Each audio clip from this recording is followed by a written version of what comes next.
అవునరా మామ, మీ నాన్న ఏం పని చేస్తారా? రే మా నాన్న పెద్ద కాంట్రాక్టర్ రా. మాకు 2 బిల్డింగ్లు ఉండి మా ఫ్యామిలీ అంతా డూప్లెక్సెస్ లో ఉంటాం రా. రే మామ, నువ్వు చాలా అదృష్టవంతుడిరా. మీ నాన్న నీ కోసం చాలా సంపాదిస్తున్నారు. సరే గానీ మీ నాన్న ఏం పని చేస్తున్నారా? వీటికి మా నాన్న సోడా బండి నడుపుతున్నట్టు తెలిస్తే నన్ను చీపుగా అనుకుంటాడేమో. రే మామ, మా నాన్న కూడా బిజినెస్ చేస్తున్నారా. సరే మామ, నాకు జిమ్ టైం అవుతుంది, పదా నేను ఇంటికాడ వదిలిపెట్టేస్తా. రే మామ, ఇక్కడే ఆపర నడుచుకుంటూ వెళ్ళిపోతా, ఇక్కడ దగ్గరే. సరేరా మామ. వీడేంటబ్బా ఎప్పుడు ఇక్కడే దిగుతున్నాడు, ఎక్కడికి వెళ్తున్నాడో ఒకసారి చూద్దాం.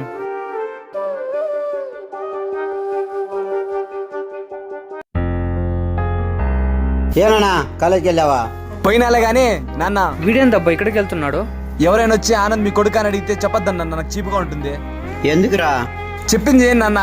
సరే కానీ నాకు టైం అవుతుంది, ఇంటికి వెళ్తున్నా. అంకల్, ఆనంద్ మీ కొడుకే కదా, ఏంటి ఎలా మాట్లాడుతున్నాడు? కొడుకే కదా నాయన అంటే నేనులే. ఏమో బాబు, వాళ్ళ ఫ్రెండ్ దగ్గర ఏమైనా పరుగు పోతుందని అలా చెప్పాడేమో. అబ్బా, ఇంటి తాళాలు మర్చిపోయానే. నాన్న, ఇంటి తాళాలు ఇవ్వు. నువ్వేంట్రా ఇక్కడ?